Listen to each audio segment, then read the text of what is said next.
Talks of a housing market bubble and predictions of a potential burst have been a mainstay in the U.S. amidst record high inflation, increased mortgage rates, and ballooning property prices. In my view, you're likely to see the greatest fall off, and where you've had the biggest bubble are the ones tend to be the high-end market, and they tend to be ones where people have bought for investment or speculation rather than use.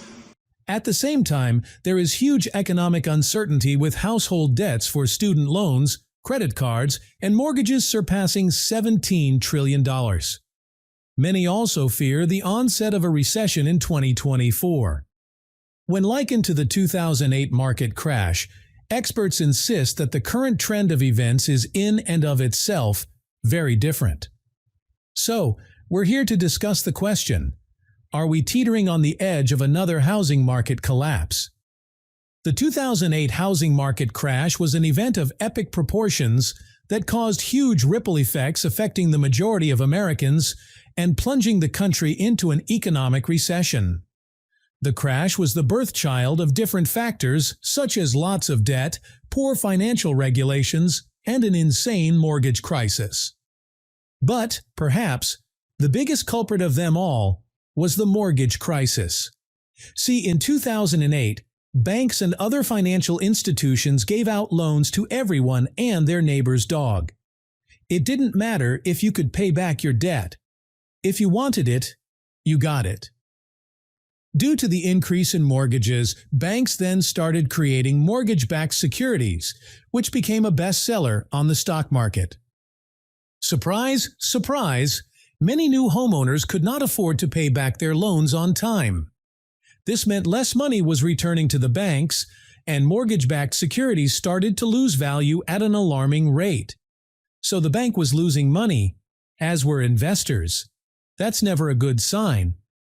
To cap this absolute comedy of errors, the mortgages that banks had so eagerly doled out were adjustable rate mortgages, ARMs. For the less financially inclined, these types of mortgages start with low payments, but rise gradually to higher rates over time. ARMs were bad news because since borrowers could not afford to pay the little they owed at the start. However, would they afford the much larger payments? As most Americans couldn't afford to service their mortgages, less money was returning to the financial sector, thus bankrupting it. The greedy banks had also tried to eat their cakes and have it because they also heavily invested in their own mortgage-backed securities, some even going as far as borrowing to invest.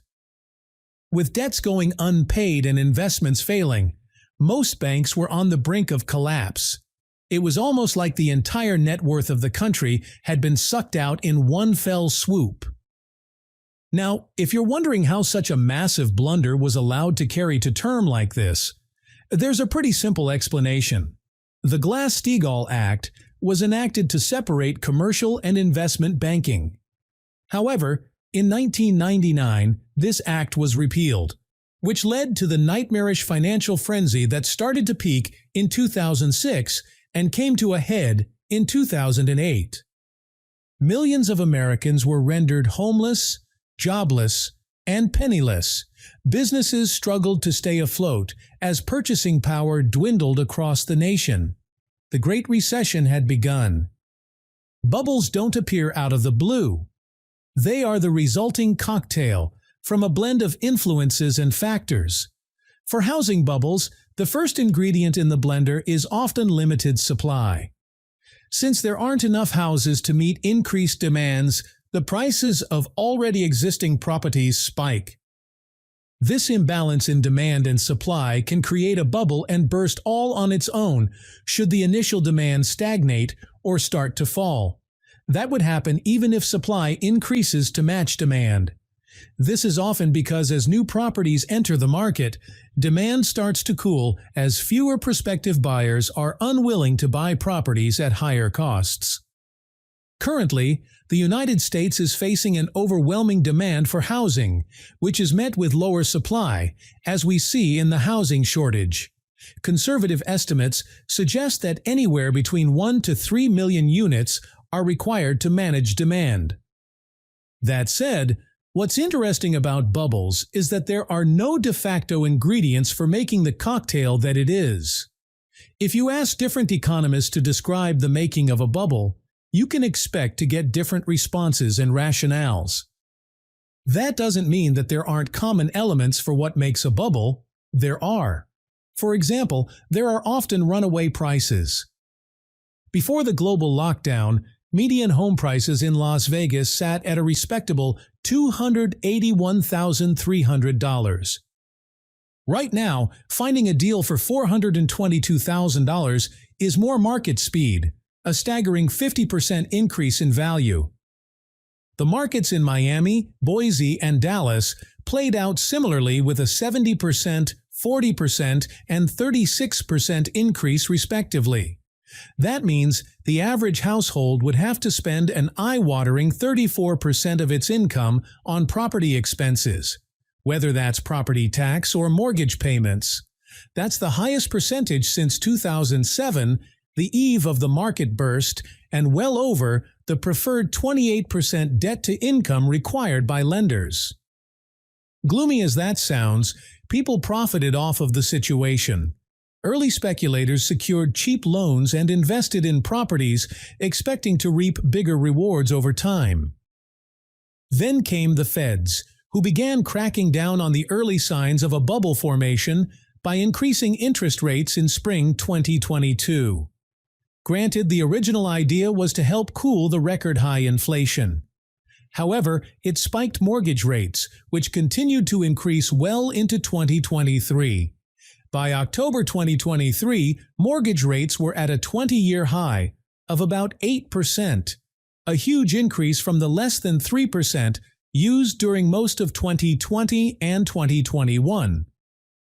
One of the major contributors to the 2008 housing bubble burst was federal interest rates. By the early 2000s, interest rates were lowered to combat unemployment and improve economic growth. That led to increased demands for housing since more people could access loans to purchase properties. However, what started as good intentions soon kick-started a horrible domino effect. The value of already existing properties spiked as supply rallied to match this sudden demand, much like we see today with the current housing shortage. What makes the current looming crisis seem like déjà vu is the amount of people indulging in speculative property purchases. We see this with how comfortable everyone is flaunting their debt-riddled investments on TikTok and the gram. Real estate feels like the new gold rush. Even Zillow, the site for finding properties, suddenly morphed into an acquisition company. Everyone is convinced that by buying now, prices will only continue to improve. Then, they can cash in by selling to aspiring mega landlords, property flippers, and Airbnb renters. If only we'd seen this play out before. Although the similarities between the 2008 crash and the current state of the housing market are uncanny, there are also important differences we mustn't fail to consider.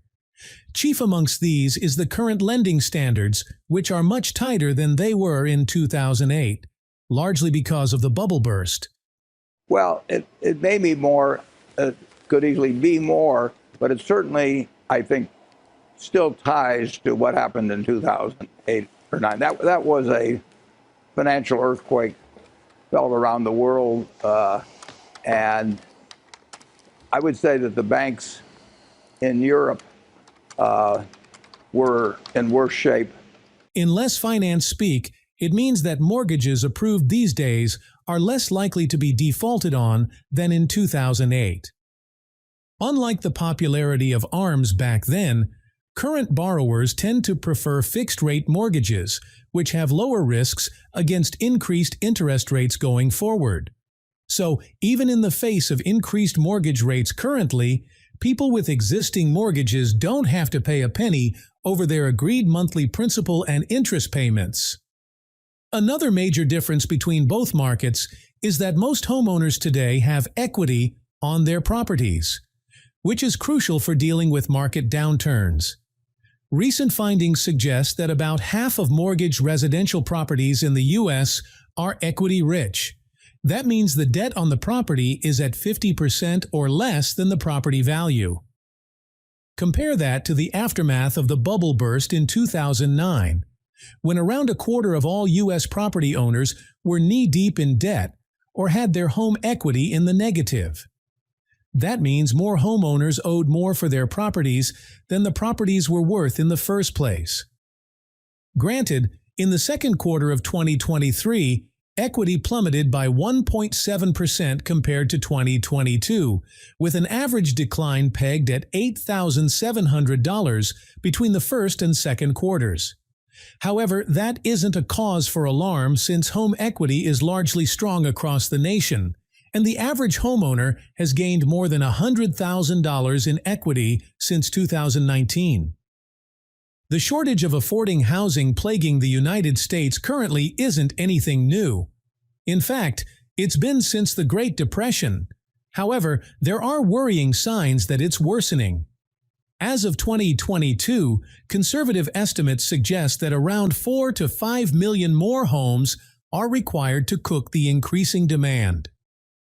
However, given that supply hasn't been so quick to respond, housing costs have ballooned, drifting further and further away from both buyers and renters. Currently, more than 40% of renters spend over 30% of their incomes on housing. That's nightmarish if you consider the fact that housing prices have outpaced wage increments by 80% across U.S. markets. There's also the spike in remote working, an aftermath of the global lockdown, which has only made the current housing crisis much worse.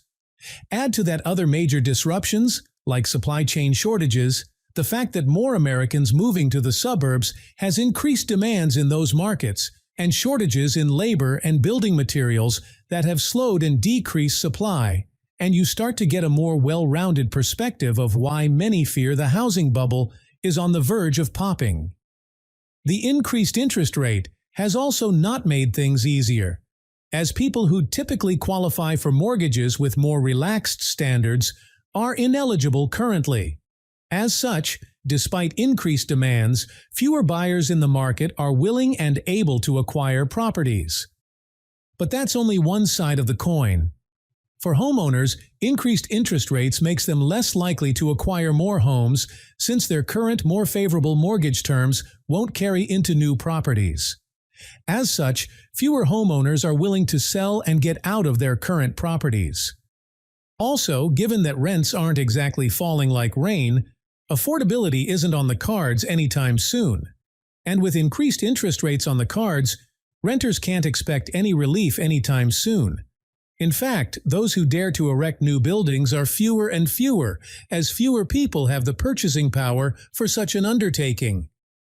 That means demand will continue to outpace supply and decrease affordability in the medium to long term. Will the bubble pop? Experts share contrary views on the existence of a housing bubble, much less a potential burst. Some argue that lessons learned from the 2008 event and the increased interest rates to inhibit speculative investment in real estate make a bubble unlikely. However, a different school of thought believes that as demand continues to outpace supply, the bulk of the market is controlled by a few megacorporations, and average Americans are unable to afford financing or properties. It's only a matter of time before market forces come to a head. Either way, we can only watch and wait for the market to correct itself or blow up in our faces. But one thing is for sure, if there is indeed a bubble, the aftermath of the burst would be unlike anything we experienced in 2008. Dare I say it would be far worse?